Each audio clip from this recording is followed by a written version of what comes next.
Oh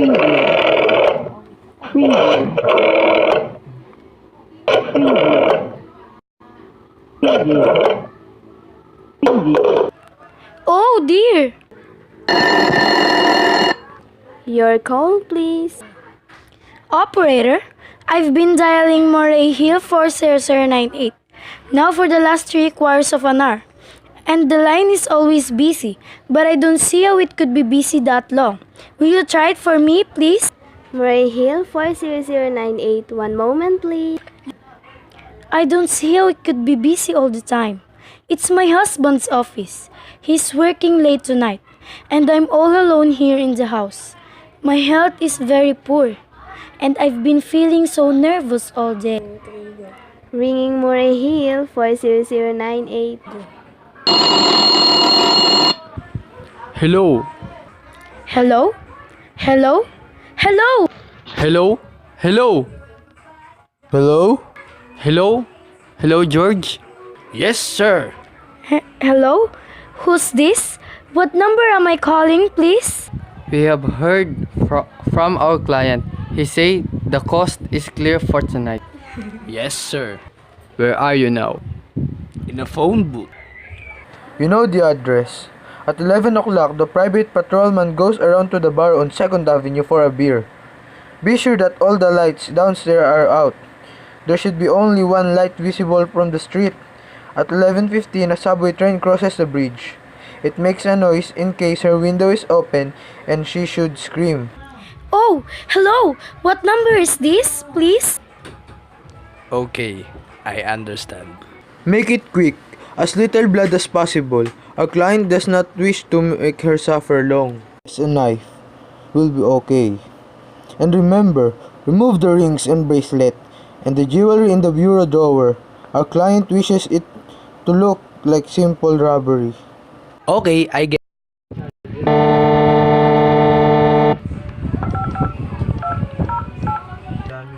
Oh! How awful!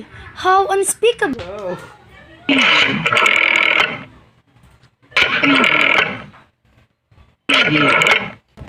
Your call, please. Operator, I've just been cut off. I'm sorry, madam. What number were you calling? Why, it's supposed to be Moray Hill 40098, but it wasn't. Some words must have crossed. I was cut into a wrong number, and I've just heard the most dreadful thing. A murder, and operator, you'll simply have to trace that call at once. I beg your pardon, madam. I don't quite. Oh, I know it was the wrong number, and I had no business listening. But these two men, they were called blooded fiends. Some poor innocent woman was all alone in a house near a bridge, and we've got to stop them. We've got to... Were you calling, madam? That doesn't matter. This was a wrong number, and you dialed it. And we've got to find out what it was immediately. But, madam? Oh, we're so stupid. Look at it was obviously in a case of some slip of a finger. I told you to try Moray Hill 40098 for me. You dialed it, but your finger must have slipped. And I was connected with some other number, and I could hear them, but they couldn't hear me. Now, I simply failed to see why you couldn't make that mistake again. On purpose, why you couldn't try to dial Moray Hill 40098 in the same careless... Moray Hill 40098. I will try to get it for you, madam.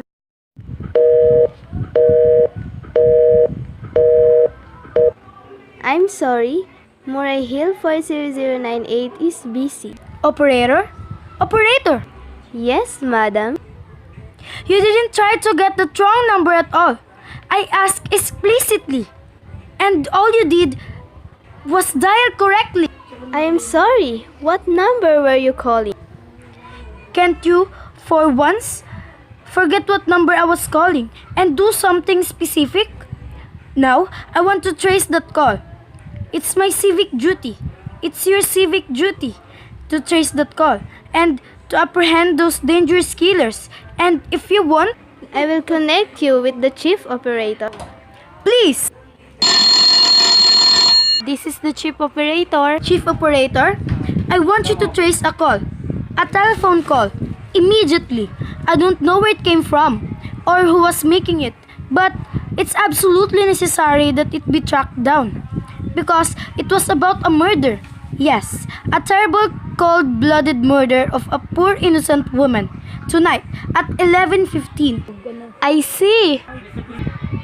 Can you trace it for me? Can you track down those men? It depends, madam. It depends on what? It depends on the whether the call is still going on. If it's a live call, we can trace it on equipment. If it's been disconnected, we can't. Oh, but of course they must have stopped talking to each other by now. That was at least 5 minutes ago. And they didn't sound like the type of who would make long. Well, I can try tracing it. Now, what is your name, madam? Mrs. Stevenson. Mrs. Stevenson. Mrs. Albert Stevenson. But listen, And your telephone number? Plaza 42295.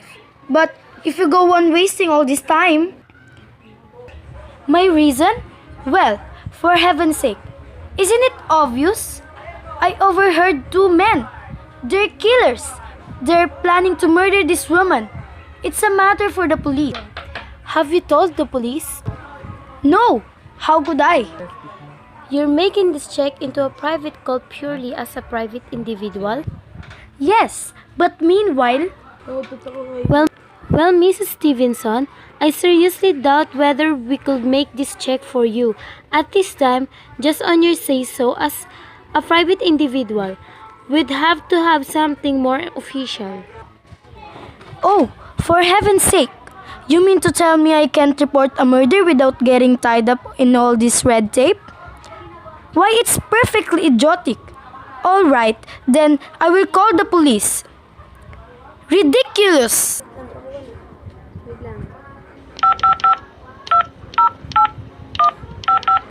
Your call, please. Police department, please. Ringing the police department.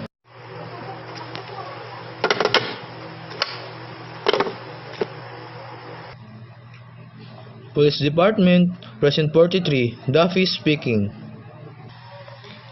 Police department. Oh, this is Mrs. Stevenson. Mrs. Albert Smythe Stevenson of 53 North Sutton Place. I'm calling to report a murder. Eh? I mean, the murder hasn't been committed yet. I just overheard plans for it over the telephone. Over a wrong number that the operator gave me. I've been trying to trace down the call myself, but everybody is so stupid. And I guess, in the end, you're the only people who could do anything. Yes, ma'am. It was a perfectly definite murder. I heard their plans distinctly. Two men were talking and we're going to murder some woman at 11:15 tonight. She lived in a house near the bridge. Yes, ma'am. And there was a private patrolman on the street. He was going to go around for a beer on 2nd Avenue. And there was some third man, a client, who was paying to have this poor woman murdered. They were going to take her rings and bracelets and use a knife. Well, it's unnerved me dreadfully. And I'm not well. I see. When was all this, ma'am? About 8 minutes ago. Oh, then you can do something. You do understand? And what is your name, ma'am? Mrs. Stevenson. Mrs. Albert Stevenson. Mrs. Stevenson. Mrs. Albert Stevenson. And your address? 53 North Sutton Place. That's near a beach. The Queensboro Bridge. You know, and we have a private patrolman on our street. And 2nd Avenue. And what was the number you were calling? Murray Hill 40098. But that wasn't the number I was overhead. I mean, Murray Hill 40098 is my husband's office. He's working late tonight, and I was trying to reach him to ask him to come home.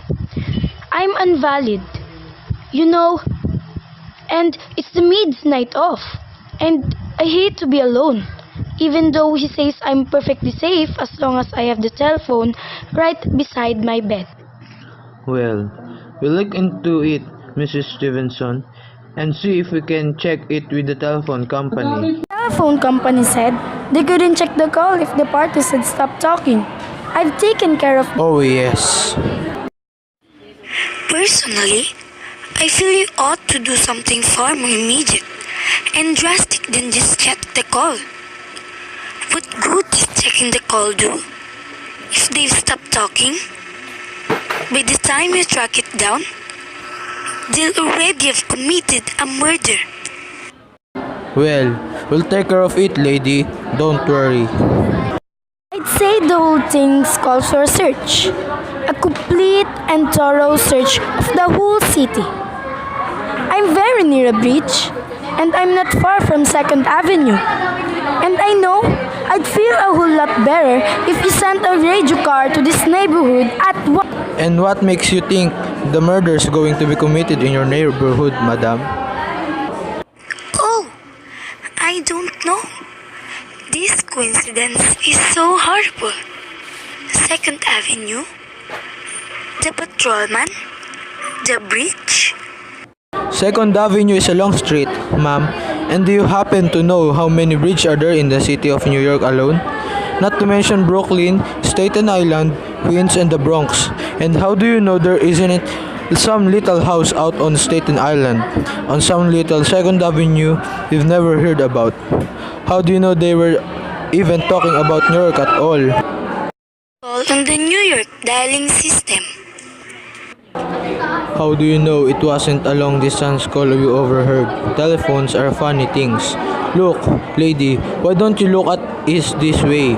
Supposing you hadn't broken in on that telephone call. Supposing you'd got your husband the way you always do.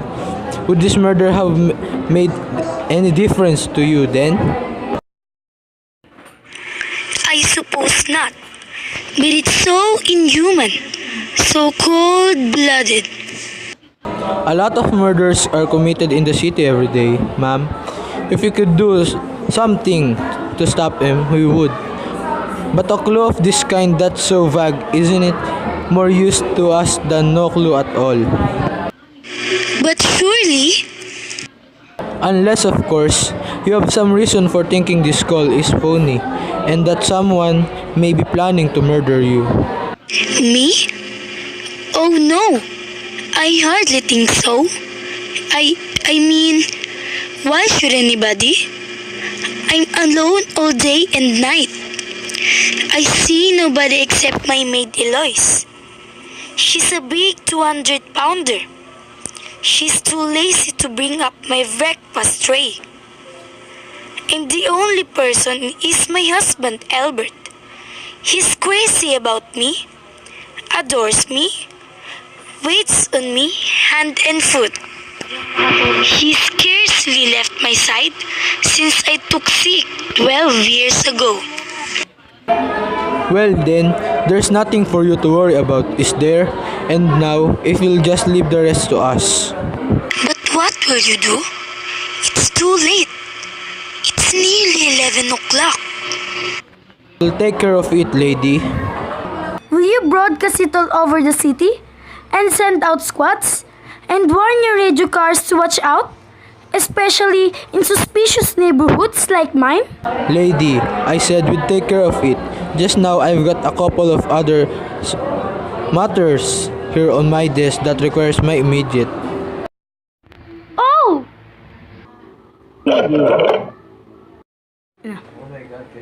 Idiot! Now, why did I do that? Now he'll think I'm a fool? Oh! Why doesn't Albert come home? Why doesn't he?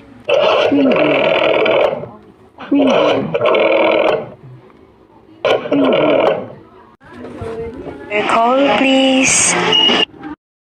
Operator, for heaven's sake, Will you ring that Murray Hill for Cesar 98 again? I can think what's keeping him so long. Ringing Mora Hill for 0098.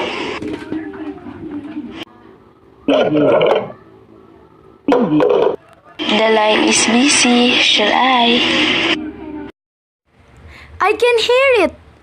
You don't have to tell me. I know it's busy. If I could only get out of this bed for a little while. If I could get a breath of fresh air. Or just lean out the window and see the street. Hello? Albert? Hello? Hello? Hello? Oh, what's the matter with this phone? Hello? Hello? Hello? Hello? Oh, for heaven's sake! Who is this? Hello? Hello? Hello? Your call, please. Hello? Operator? I don't know what's the matter with this telephone tonight, but it's positively driving me crazy. I've never seen such inefficient, miserable service. Now, look, I'm an invalid, and I'm very nervous, and I'm not supposed to be annoyed, but if this keeps on much longer... What seems to be the trouble, madam? Well, everything's wrong. The whole world could be murdered. For all you people care. And now, my phone keeps ringing. Yes, madam. Ringing and ringing and ringing every 5 seconds or so. And when I pick it up, there's no one there. I'm sorry, madam. If you will hang up, I will test it for you. I don't want you to test it for me.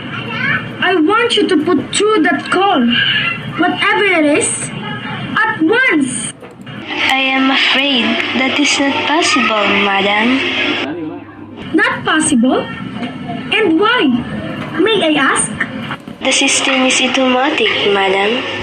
If someone is trying to dial your number, there is no way to check whether the call is coming through the system or not, unless the person who is trying to reach you complains to his particular operator.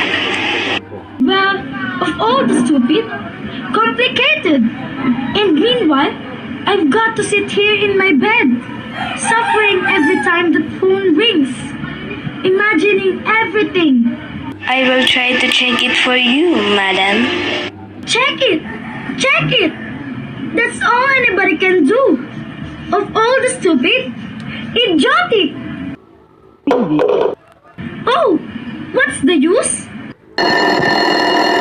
Hello? Stop ringing. Do you hear me?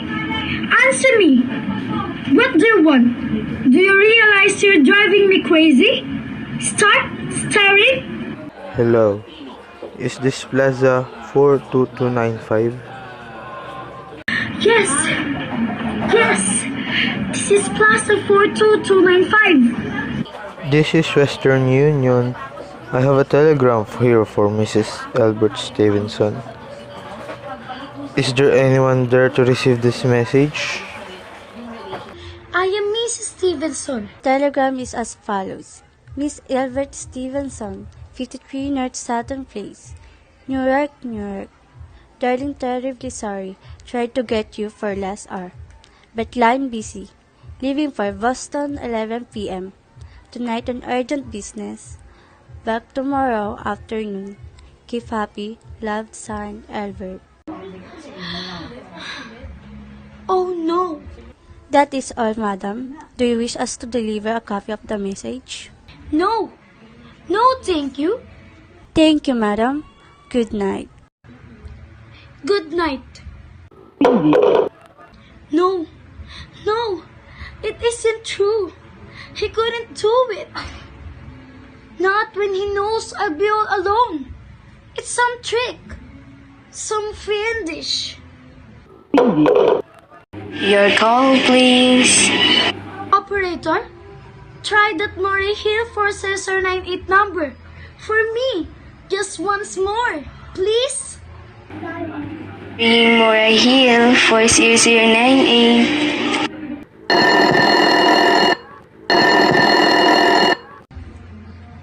He's gone. Oh, Albert, how could you? How could you? But I can't be alone tonight. I can't. If I'm alone one more second, I don't care what he says or what the expense is. I'm a sick woman. I'm entitled. This is the information. I want the telephone number of Henchley Hospital. Henchley Hospital? Do you have the address, madam? No, it's somewhere in the 70s. Though it's a very small, private, and exclusive hospital where I had my appendix out of 2 years ago. Henchley. H-E-N-C. One moment, please. Please, hurry. And please, what is the time? I don't know, madam. You may find out the time by dialing Meridian 71212. Oh, for heaven's sake. Couldn't you? The number of the Henchley Hospital is Butterfield 70105, madam. Butterfield 70105. Hensley Hospital, good evening. Nurses Registry. Who was it you wish to speak to, please? I want the nurses registry at once. I want a trained nurse. I want to hire immediately. For the night. I see.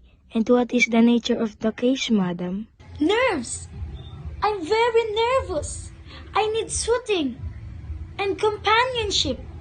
My husband is away and I'm... Have you been recommended to us by any doctor in particular, madam? No! But I really don't see why all this catechizing is necessary. I want a trained nurse. I was a patient in your hospital 2 years ago. And after all, I do expect to pay this person. We quite understand that, madam, but registered nurses are very scarce just now, and our superintendent has asked us to send people out only on cases where the physician in charge feels it is absolutely necessary. Well, it's absolutely necessary. I'm a sick woman. I'm very upset. Very. I'm alone in this house. And I'm an invalid. And tonight, I overheard a telephone conversation that upset me dreadfully. About a murder. A poor woman who was going to be murdered at 11:15 tonight. In fact, if someone doesn't come at once, I'm afraid I'll go out of my mind. I see. Well, I'll speak to Miss Phillips as soon as she comes in. And what is your name, madam? Miss Phillips. And when do you expect her in? I really don't know, madam. She went out to supper at 11 o'clock. 11 o'clock? But it's not 11 yet. Oh, my clock has stopped. I thought it was running down. What time is it? Just 14 minutes past 11. What's that? What was what, madam? That clicked just now in my own telephone, as though someone had lifted the receiver off the hook of the extension phone downstairs. I didn't hear it, madam. Now, about this. But I did. There's someone in the house. Someone downstairs in the kitchen. And they're listening to me now. I won't pick it up. I won't let them hear me. I'll be quiet and they'll think. But if I don't call someone now, while they're still down there, there'll be no time.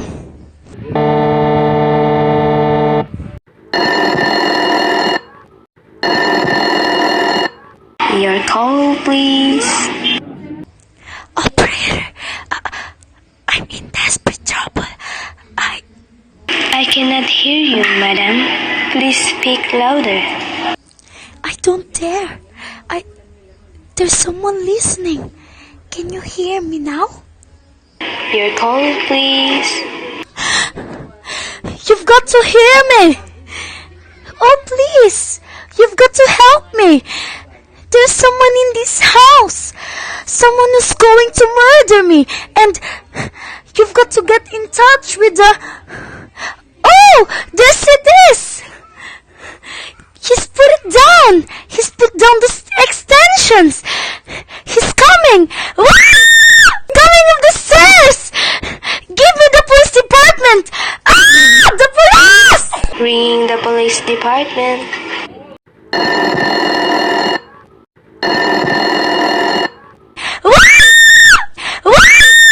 Police Department, Precinct 43. Duffy speaking. Police Department, Duffy speaking. Sorry, wrong number.